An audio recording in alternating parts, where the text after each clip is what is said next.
우리 옆 사람하고 축복 인사 나눕시다. 주는 그리스도시요 살아계신 하나님의 아들이십니다.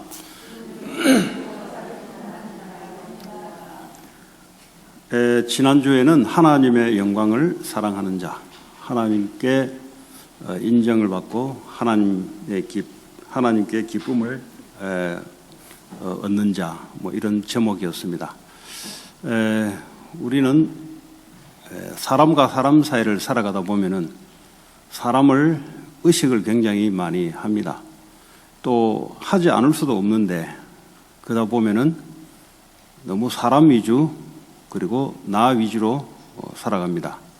그러다 보니 거기서 오는 많은 고통도 또 따라옵니다. 자, 오늘은 예수님이 십자가에 달려 돌아가시기 전에 이제는 제자들과 만남을 시작합니다.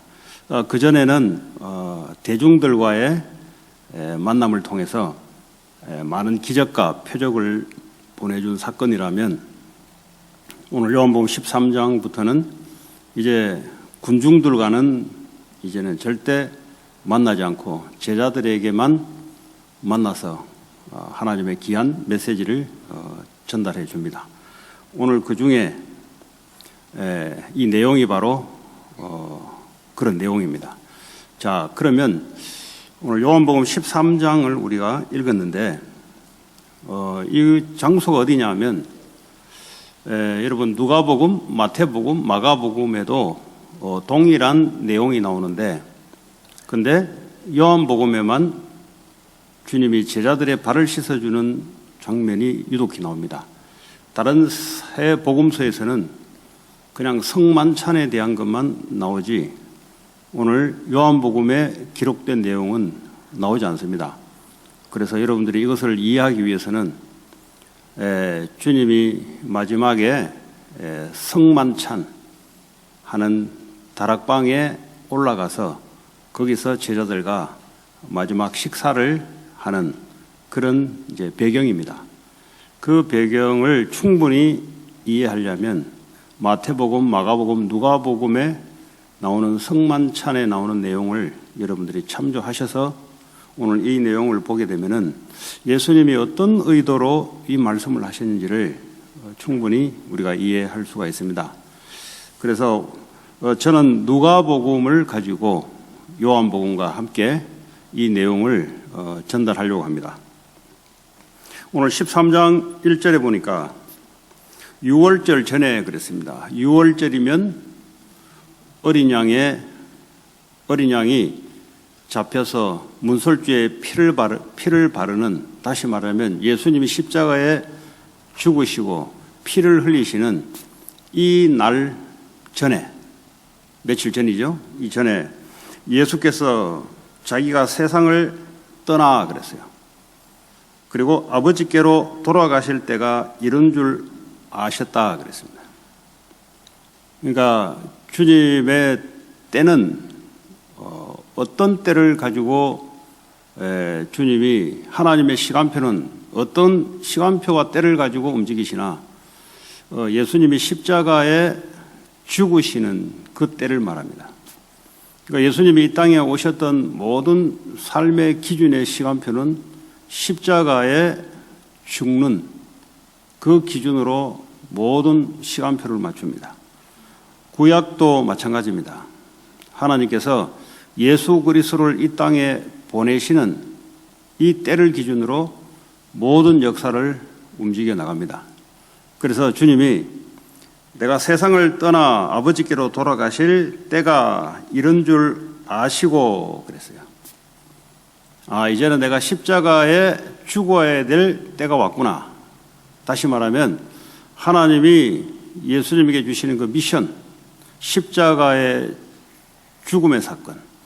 다른 말로 하자면 모든 인류의 죄와 저주 재앙을 대신 받으셔서 죽는 사건. 예수님은 십자가에 죽는 사건이지만 우리에게는 모든 죄가 예수님께로 넘어가는 그 사건. 우리에게는 기쁨의 사건입니다.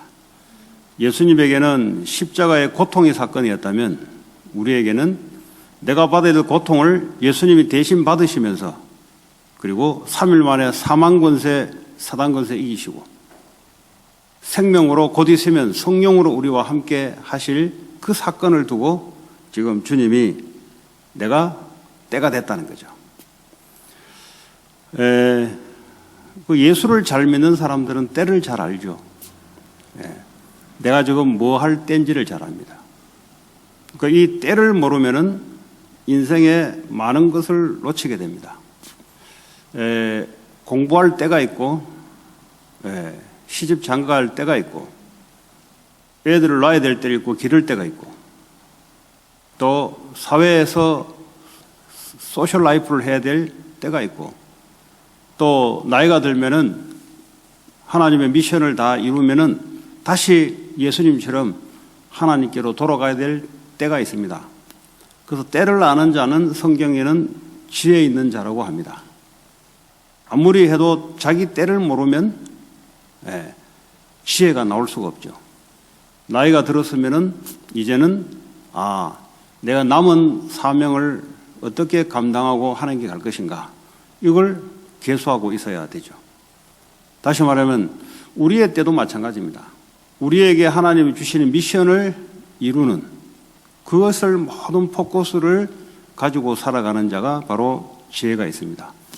하나님은 여러분에게 관심이 있지만 여러분을 통해서 십자가에 예수님이 죽으시고 부활하는 이 메시지가 다른 사람에게 전달되는 모든 시간표를 거기에다 맞춥니다.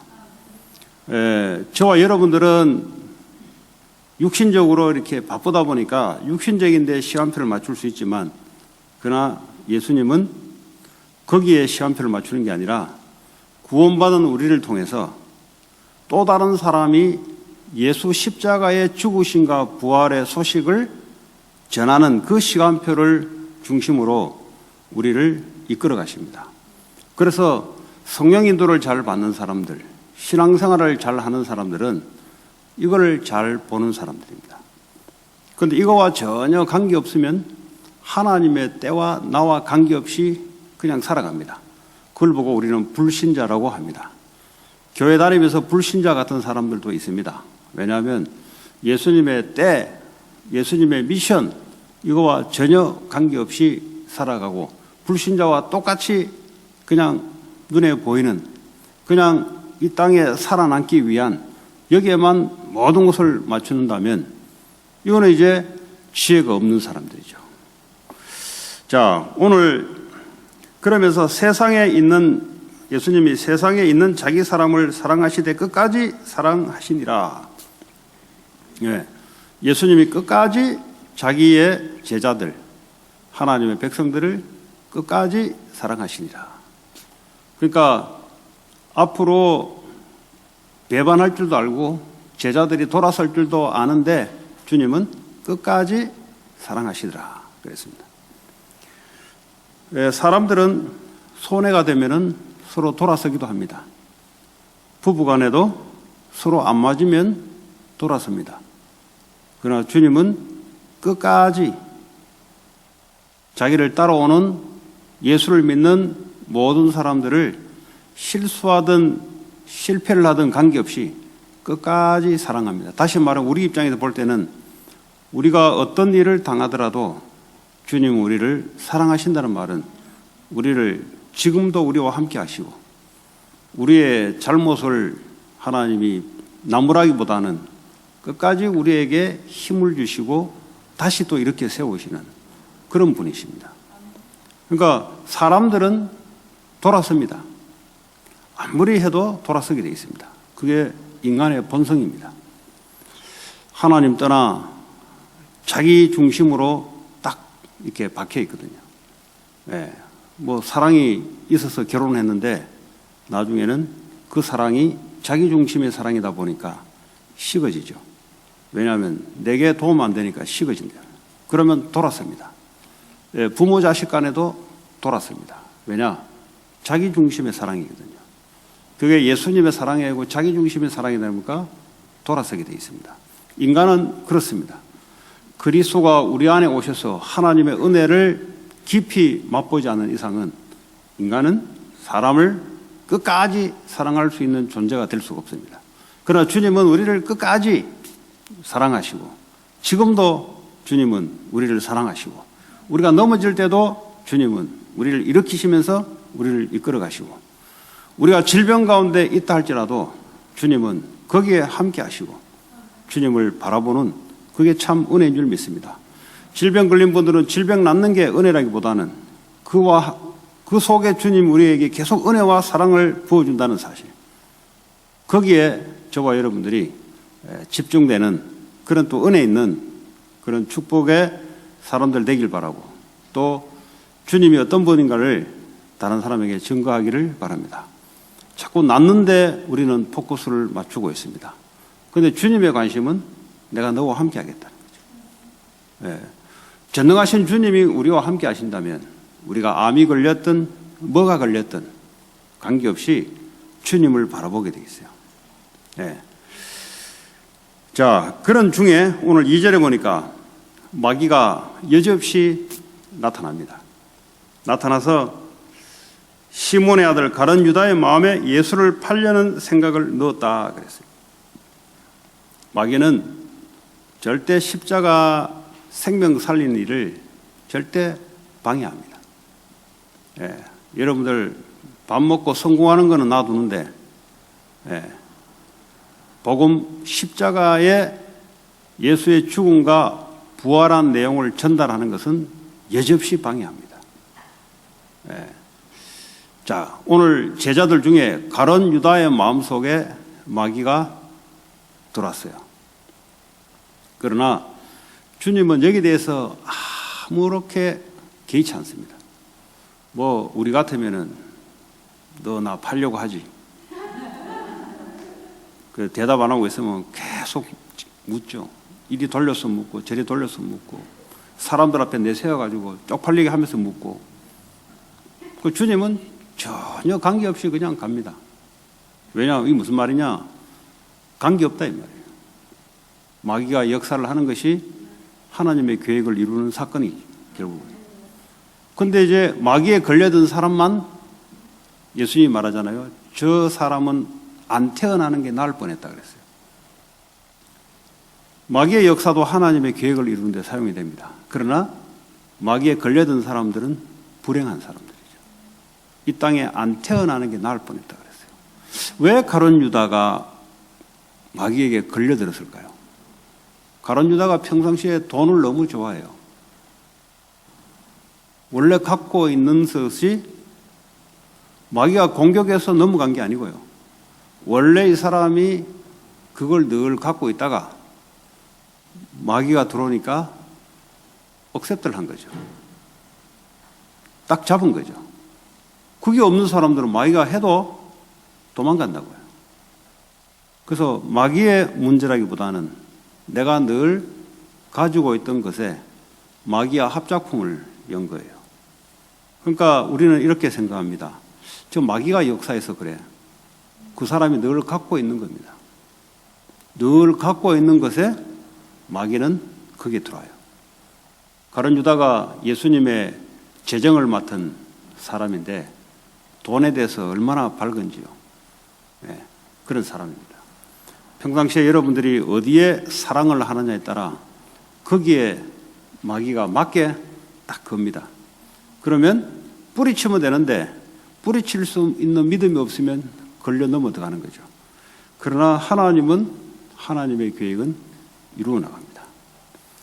바로 왕에게 출애굽할 때 바로 왕의 마음을 강팍하게 해놓고 주님은 출애굽 사건을 이루었습니다. 욥에게 사단이 하나님께 고소하면서 질병을 주고 물질을 치고 자녀를 치는 이런 사건을 주님이 허용하지만 관계없는 거죠. 하나님은 욥을 향한 계획은 변함없이 하나님이 이끌어갑니다.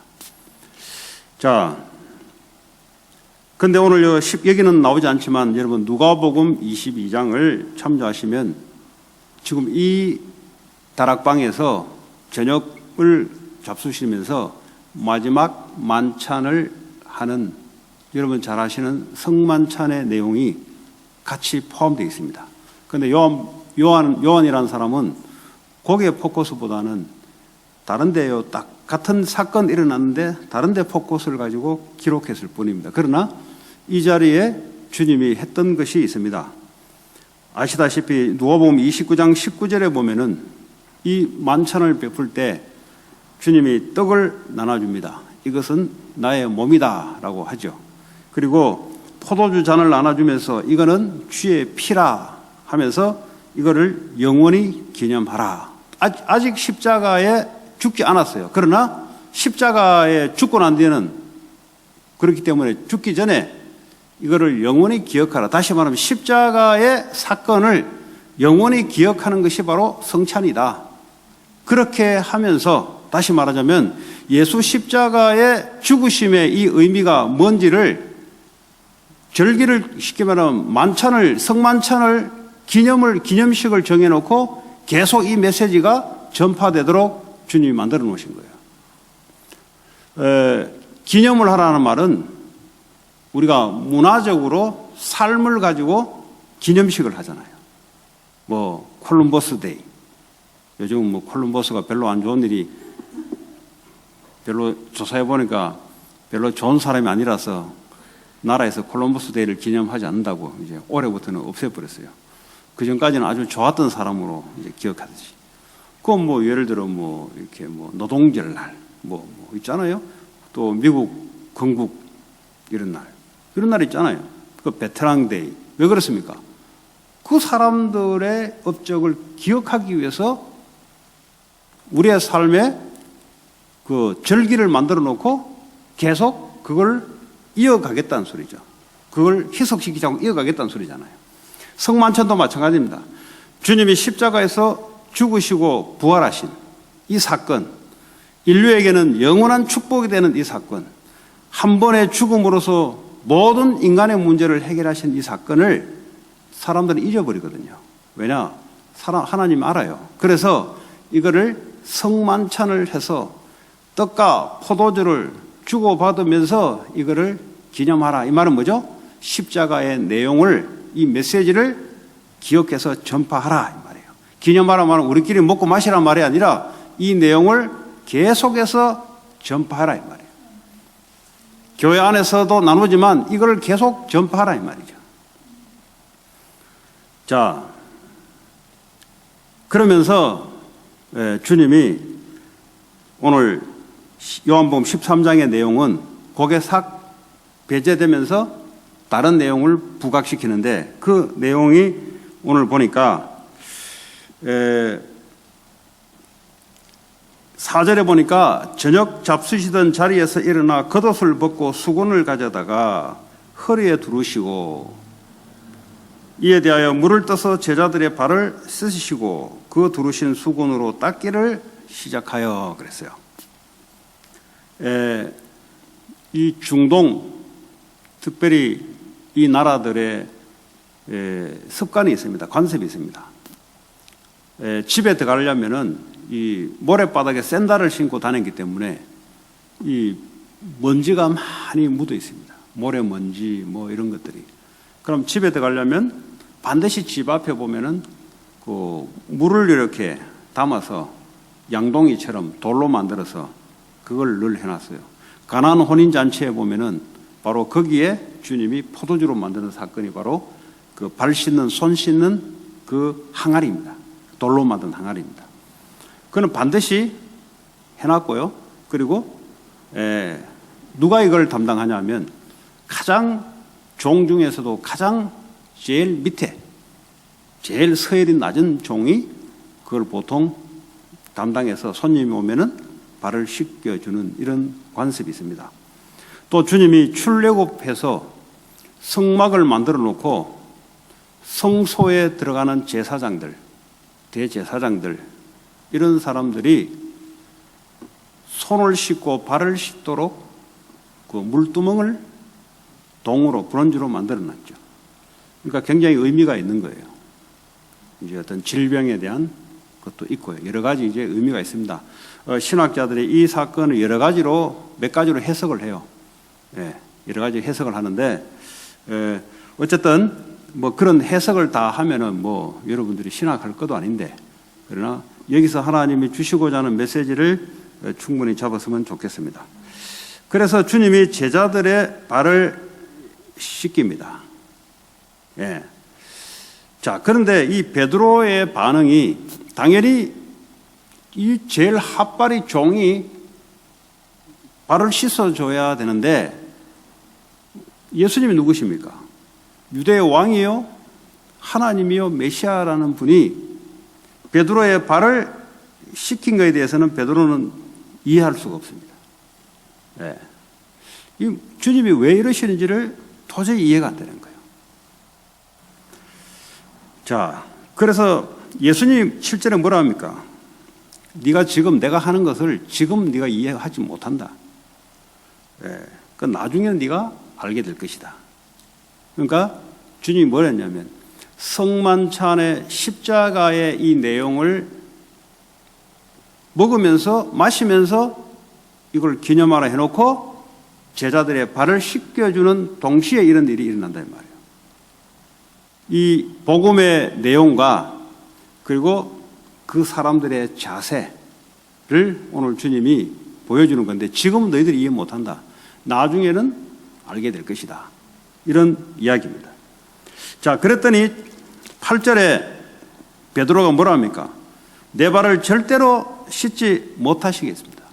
어째서 주님이 내 발을 씻습니까? 주님은 종도 아닌데 이런 일을 절대 할 수가 없습니다. 이렇게 이제 했더니 주님이 뭐라 하면 내가 너를 씻어주지 아니하면 네가 나와 상관이 없다 그랬어요. 다시 말하면 네하고 나하고 이제 끊는다 이 말이에요. 내가 네 발을 씻겨주지 않으면 이제 네하고 나하고는 완전히 단절이다. 오늘부로 끝이다 이 말이에요. 우리로 말하면 절교 끝이다 이 말이에요. 예수님과 나와 너와는 아무 상관이 없는 사람입니다. 이 말은 뭐죠? 아주 단호하게 이야기합니다. 네. 예수님 인격이 있는 분들 어떻게 이렇게 표현할 수 있습니까? 너무 좀 센 표현을 예수님이 어떻게 그렇게 표현합니까? 많이 배우지도 않았지만 하나님이라는 분이 어떻게 이렇게 매정하게 이렇게 표현할 수 있습니까? 그렇게 표현했어요. 때로는 욕도 하기도 했습니다. 인격이 훌륭한 분인데 어떻게 욕도 합니까? 독사의 자식들아 하면서 욕도 했고요. 아니 인격이 훌륭한 분인데 어떻게 테이블을 집어 던져버립니까? 아니 성전에서 그래 했다니까요. 네. 인격이 중심이 아니고요. 예수님이 하시고자 하는 그 말씀이 중심입니다. 인격이 중심이면 성철 스님 같은 경우는 구원받을 필요가 없죠. 네. 하나님은 우리에게 인격을 보여주려고 온 게 아니고 우리에게 생명을 주시고 말씀을 전달하기 위해서 왔습니다. 자, 그랬더니 말이죠. 베드로가 극단적으로 또 나옵니다. 시몬 베드로가 9절에 이르시되 주여 내 발뿐 아니라 손과 머리도 씻어 주옵소서. 이거 완전 못 말려요. 발을 씻겨 주겠다니까 이제는 뭐죠? 좀 극단적이에요. 영적 문제 있는 사람의 특징이 뭐냐? 좀 극단적입니다. 극단적인 뭐죠? 사업을 하면 안 돼요. 일단 극단적이면. 네? 또 아니면 뭐거든. 또 아니면 뭐. 뭐 그래가지고 뭐로 걸릴 수도 있지만 지속하면은 엎어지게 돼 있습니다. 사람이 좀 놀만해야 되는데 극단적이면 좀 어려워요. 이 베드로가 특징이 그래서 이런 사람은 고기 이런 거는 잘 잡을 수 있어요. 고기. 에이 그냥 뭐 오늘 비도 오는데 그래도 한번 나가보자. 그래 거둘 수는 있어요. 고기 빼들은 이래가 죽을 수도 있고 거둘 수 있지만은 그러나 이 국제 비즈니스 전쟁에서는 이런 사람들은 나가면 꺾이게 돼 있습니다. 왜냐하면 극단적입니다. 주님이 그러면 그렇다 하면 되는데 더 앞서 나가서 주님 내 발뿐 아니라 손과 머리까지 씻어 주옵소서. 이게 지금 무슨 말씀인지 이해를 못하고 있는 거예요. 지금 주님이 지금 하고자 하는 것이 무슨 말인지 이해를 못하면서 그냥 이제 주님한테 이제 그런 거죠. 자, 그랬더니 말이죠. 10절에 예수께서 이르시되 이미 모욕한 자는 발밖에 씻을 필요가 없느니라. 그러니까 모욕했다는 말은 이제 우리의 죄를 씻어내는 구원받은 자를 말합니다. 지금 가룟 유다라는 사람을 염두에 두고 가룟 유다가 구원을 받지 못한 자이기 때문에 너희들은 목욕을 했기 때문에 이제는 발밖에 씻을 필요가 없다는 거죠. 자, 온몸이 깨끗하니라 너희가 깨끗하다 다는 아니니라. 그 말은 뭐죠? 가룟 유다를 염두에 둔 겁니다. 너희들은 다 목욕을 한 자, 구원을 받은 자지만은 다는 그렇지 않다는 거죠. 그 중에 가룟 유다가 하나 포함되어 있는 겁니다. 그래서 이 목욕이라는 의미는 구원을 의미합니다. 자, 그래 놓고 11절에 보니까 이는 자기를 팔 자가 누구인지 아심이라. 그러므로 다는 깨끗하지 아니하다 하시니라. 주님이 자기를 팔 사람이 누군지를 아셨다 그랬어요. 성경에 또 보면은 주님 누굽니까? 또 물어봐요, 베드로가. 짓궂게 물어봅니다. 물어보니까 내가 가리키는 제자가 바로 나를 팔 자다 그래요. 그 가리키는데도 사람들이 이해를 못해요. 또 내가 음식을 주는 그 자가 받아 먹는 그 자가 나를 팔 자다 했는데 아무도 눈치를 못 채요. 자, 그러면 오늘 베드로가 주님이 발을 씻겨준다는 것에 대해서 아주 그 리액션이 말이죠. 절대 그렇게 못합니다라고 말했을 때에 그 의미가 사실은 뭐가 딱 포함되어 있냐면 우리도 예수님 따라다니면 저짓해야 됩니까? 그 말이에요. 우리가 예수 믿는 결과가 사람 발이나 닦아주고 살아야 되는 거냐? 이런 안의 내용을 갖고 있는 겁니다. 그게 어디 나오냐?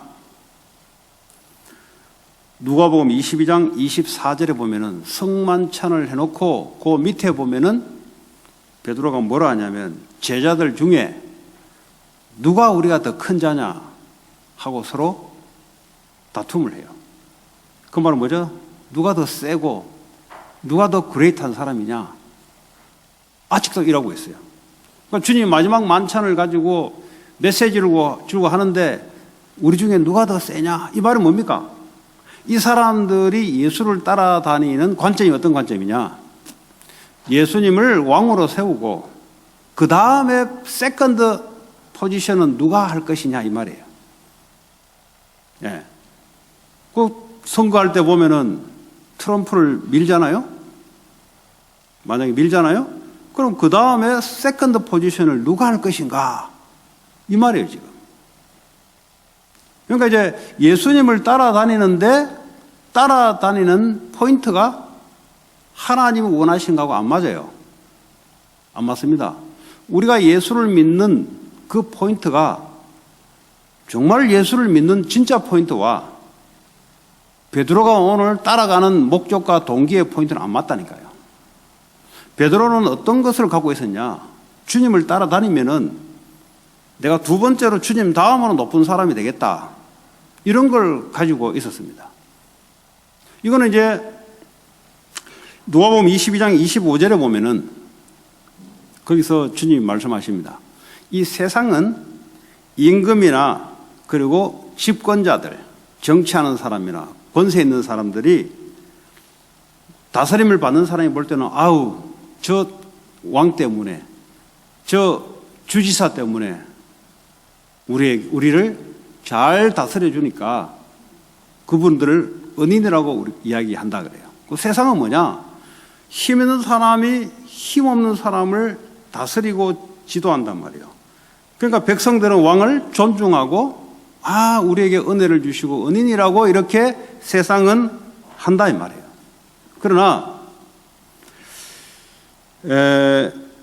하나님의 나라에 있어서는 그게 아니다는 것을 이야기하고 있는 겁니다. 오늘 주님이 십자가에 달려 돌아가시면 그리고 40일 이후면 제자들 간에 이제 영원히 못 보는 거죠. 성령을 오셔서 이제 하는 건데, 근데 주님이 십자가의 내용을 충분히 이야기했어요. 근데 문제는 이 복음을 가지고 따라가는 사람들의 주님을 따라가는 그 포인트가 어디 있냐? 세상 사람들처럼 높아지려고 예수를 믿냐? 아니면 그 반대냐? 이런 얘기를 지금 주님이 제자들의 상태를 아시고 직접 모범을 보여주신 거예요. 그래서 지금은 너희들이 모른다. 왜냐? 지금 뭐 싸우니까. 예수님 다음에 누가 이인자냐? 이러고 있으니까 지금 모른다는 거죠. 나중에 되면은 알게 될 것이라는 거예요. 자, 그래서요, 누가복음 22장 27절에 보면은 식탁에 앉아서 먹는 자가 있고, 그죠? 서서 있는 사람이 있습니다. 그러니까 앉아서 먹는 자들은 뭐죠? 이 힘이 센 자든지 아니면 나이가 많다든지 보통 이렇게 하잖아요. 나이가 많은 사람이 앉고 나이가 젊은 사람은 서서 먹잖아요. 테이블이 좁으면. 그리고 지도자들은 테이블에 앉아서 먹고, 그리고 그 따르는 사람들은 서서 한다 이 말이에요. 그게 바로 세상이다 이 말이에요. 근데 하나님 나라에서는 앉아서 먹는, 세상에서는 앉아서 먹는 자가 큰 자인데, 근데 하나님 나라에서는 큰 자는 누가 큰 자냐? 나이가 어린 사람 뭐요? 테이블 위에 서서 먹는 사람. 그 사람이 큰 자다 이 말이에요. 나이가 어려서 큰 자가 아니라 하나님 나라에서는 테이블에 앉아서 먹는 자가 큰 자가 아니라 서서 먹는 자가 큰 자다 이 말이에요. 무슨 말인지 다시 말하자면 다스리는 자는 누구냐? 섬기는 자가 다스리는 자가 된다 이 말이에요. 그거 반대예요. 예. 그런데 우리가 예수 믿는 이유와 목적이 세상에 내가 힘 있는 자가 되고 내가 의시되는 자가 되고 남을 다스리기 위한 예수의 목적이라면, 믿는 목적이라면 안 맞다는 거죠. 예수님이 말씀하신 것은 그게 아니다는 거죠. 그건 하나님 나라하고 관계없다는 거죠. 예. 베드로가 그랬다면 우리도 그렇다는 거예요. 그래서 그거 돌이키라는 겁니다. 지금까지 혹시 예수 믿는 것이 내가 세상에 나가서 많은 사람들을 다스리기 위하고 많은 사람들에게 힘을 내가 갖기 위해서 그래서 나 예수 믿는 사람이다 이렇게 말하려고 했다면 그거 돌이키라는 겁니다. 그거 하나님 나라하고 안 맞다는 겁니다. 그럼 어떤 자가 돼야 되냐? 그럼 성공 이런 거 하지 마라 말이냐? 그 말이 아니라 하나님 나라의 사람들은 어떤 사람들이냐? 내가 높은 직위에 있지만 낮은 사람들을 오히려 높은 사람처럼 섬기는 자가 하나님 나라의 사람이다 이 말이죠. 교회 안에서도 마찬가지고 세상에 나가서도 그렇게 해서 십자가의 성만찬의 내용인 십자가의 내용을 전하는데 어떤 자세로 살아가고 전해야 될 것인가를 주님이 몸소 보여주시는 내용입니다. 그래서 주님이 누가복음 29장 19절에 보니까 하나님 나라를 제자들에게 맡기십니다. 주님이 이제 곧 있으면 돌아갈 거니까 하나님 나라를 다시 미션을 제자들에게 맡기는 내용이 나와요. 내가 너에게 하나님 나라를 맡기겠다 그랬어요.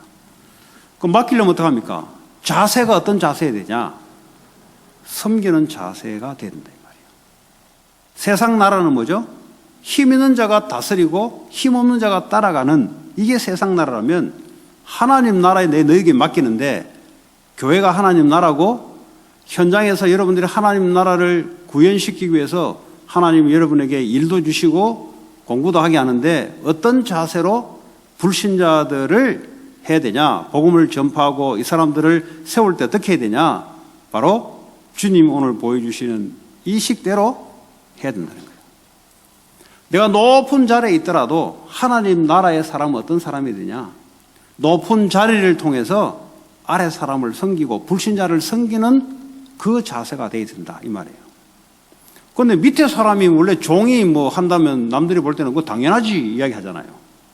오늘 성경에도 선생된 자, 랍비된 자가 자기보다 훨씬 못한 자를 섬겨주듯이 너희들도 그렇게 하라 이 말이에요.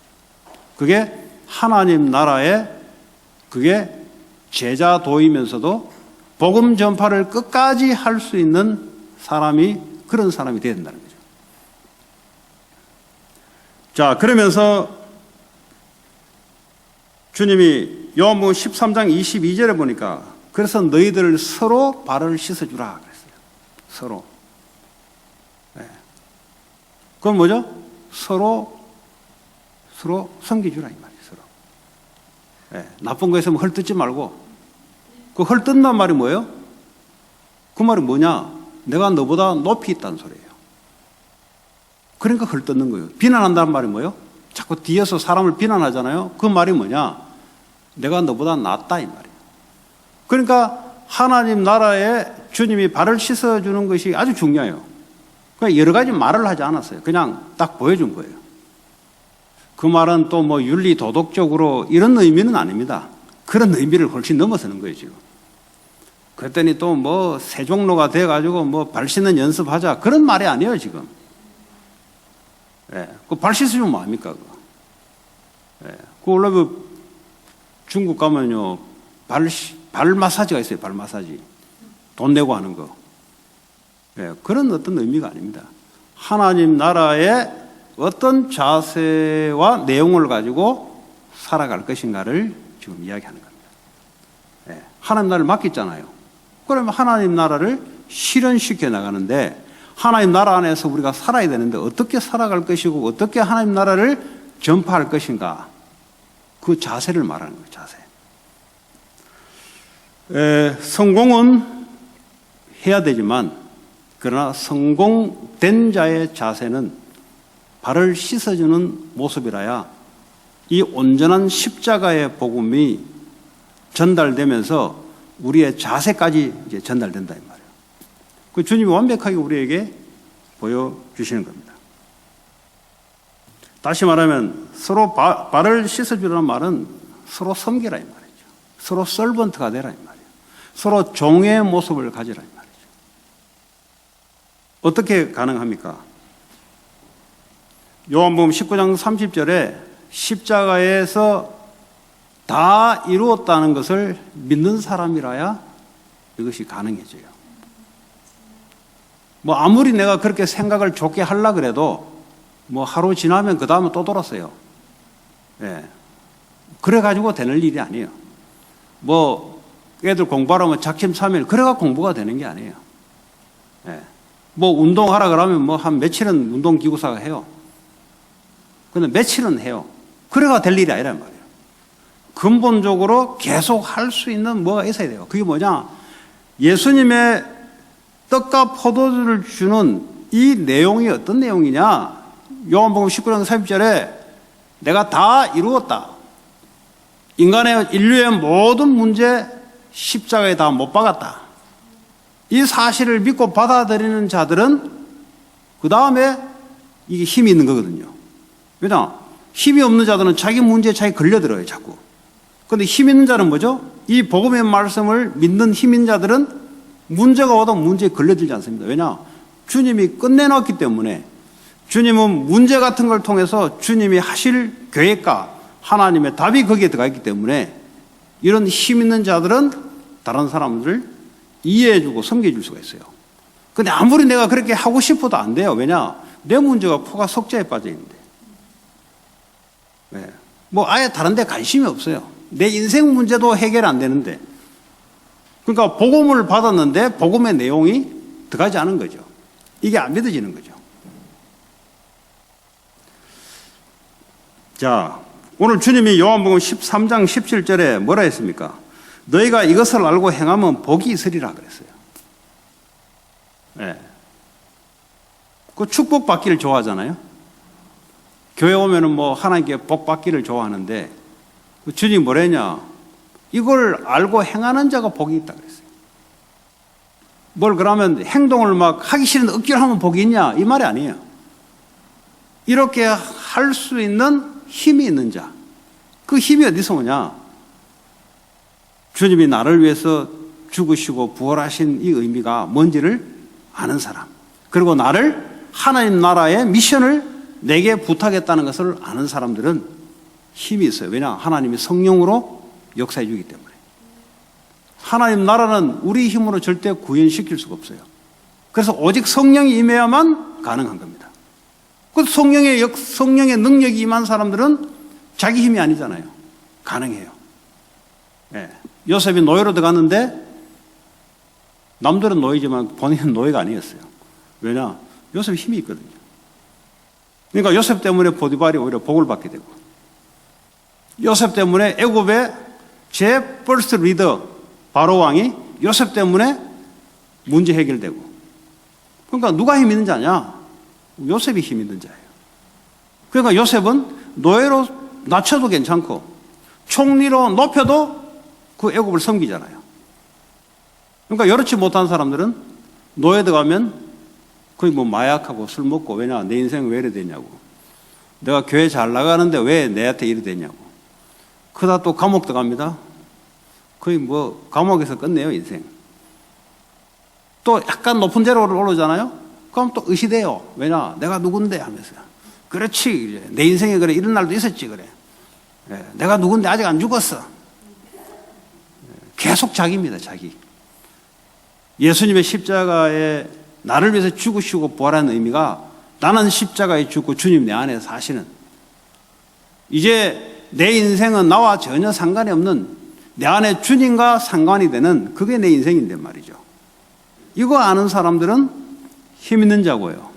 이래도 되고 저래도 되고, 코로나 바이러스가 빨리 끝나도 되고 빨리 안 끝나도 되고.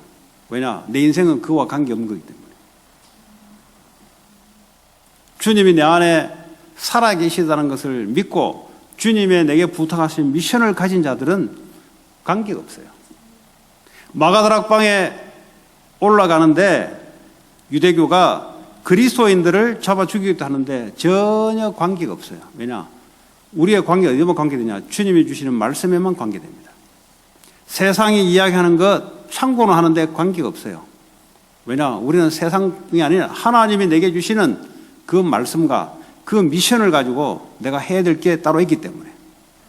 이 때를 아는 자가 아주 중요한 사람이에요. 나는 이 때에 지금 뭐 해야 될 것이냐? 이걸 아는 자. 나는 이 땅에 뭘 하다가 다시 하나님 나라로 돌아갈 것인가? 이걸 아는 자들. 자, 요한복음 13장 20절에 보니까 주님이 제자들에게 뭐라고 합니까? 내가 진실로 진실로 너에게 이르노니 내가 보낸 자를 영접하는 자는 나를 영접하는 것이요. 주님이 제자들을 세상으로 보내는 거죠. 예. 그러면 제자 베드로가 세상에 가서 베드로를 영접하는 자는 예수를 영접하는 거다 이 말이에요. 예수를 영접한다는 말은 하나님 아버지를 영접하는 것이다. 왜 이 말이 갑자기 나옵니까? 주님이 성만찬의 십자가의 죽으심과 부활의 내용을 기념하라 해놓고 발을 씻어주면서 이 사람들을 하나님 나라의 미션을 맡기고 세상을 보내는 거예요. 너희를 영접하는 자는 예수를 영접한 것이다.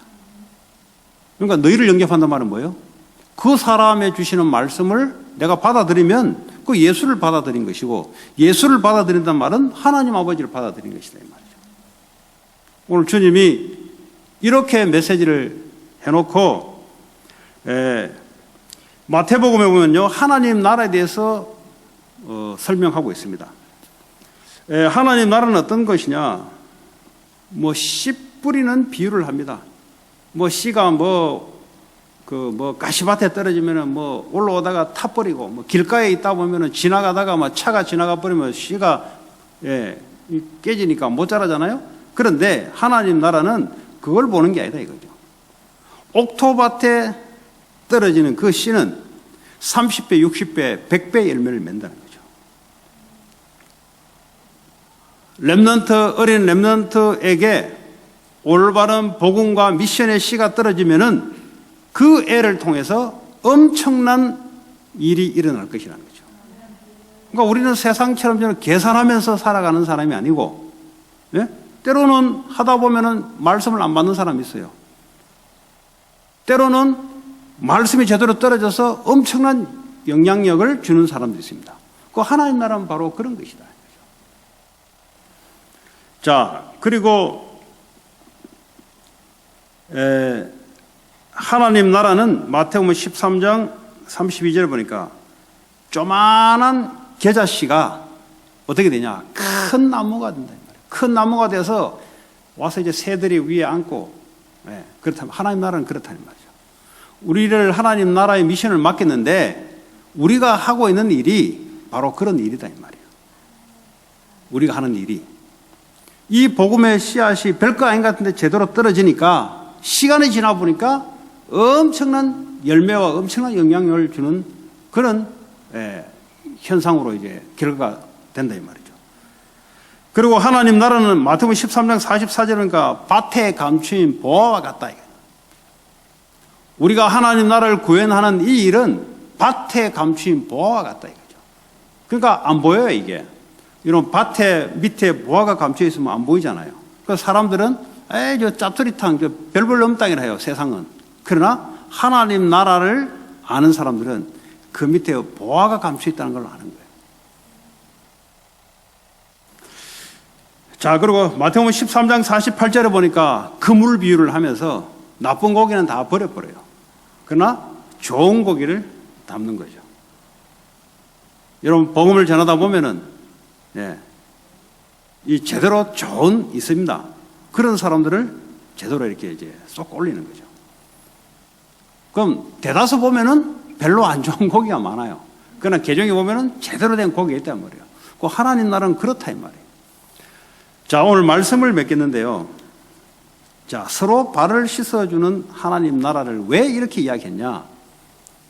예수님이 십자가에 인류의 모든 문제를 끝내는 그 사건을 이걸 기념하고 전파하는 데 있어서 서로 발을 씻어주라. 다시 말하면 섬기는 자가 되라. 높아지려고 하지 말고 낮아서 사람을 섬기는 자 되면은 그 사람이 복이 있는 자고 그 사람이 높아지는 자가 된단 말이에요. 하나님 나라는 그렇다 이 말이죠. 그래서 이 하나님 나라를 제대로 실현시키는 데 있어서는 계산하지 마라 이 말이에요. 세상살이 보는 눈으로 하나님 나라는 그런 게 아니다 이 말이에요.